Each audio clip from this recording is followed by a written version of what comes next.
மகிழ் கண்ணா, இன்னைக்கு நவராத்திரியோட 5வது நாள். நம்ம கும்பிடுற சாமி ஸ்கந்த மாதா. அவங்க யாருன்னு உனக்கு தெரியுமா? தெரியும் பாட்டி, முருகன் சாமியோட அம்மா. வெரி குட் கண்ணா. இன்னைக்கு நம்ம என்ன கலர் ட்ரெஸ் போடணும்? கிரீன் கலர் ட்ரெஸ் பாட்டி. குட் கண்ணா. வா, இன்னைக்கு நான் நவராத்திரியோட 5ஆம் நாள் கதையை சொல்றேன். ஓரோட 5வது நாள் அசுரர்கள் எல்லாம் பயங்கரமா சத்தம் போட்டுட்டு இருந்தாங்க. ஆனா அவங்க சத்தத்தையும் மீறி பெருசா ஒரு சத்தம் கேட்டுது. என்னன்னு திரும்பி பார்த்தா ஒரு பெரிய சிங்கம். அந்த சிங்கத்து மேல அழகா முருகன் அவங்க அம்மா வடி மேல உட்காந்து தைரியமா வந்துட்டு இருந்தாராம். குட்டி முருகரை பார்த்த அசுரர்கள் எல்லாம் பயங்கரமா சிரிச்சாங்களாம்.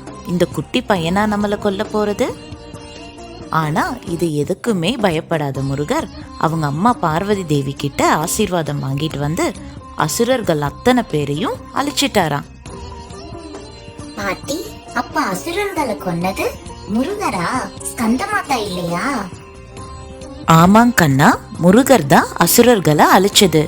அம்மா சொல்றத கேட்டு நடந்தோம் அப்படின்னா எவ்வளோ பெரிய காரியமா இருந்தாலும் நம்மளால ஜெயிக்க முடியும்.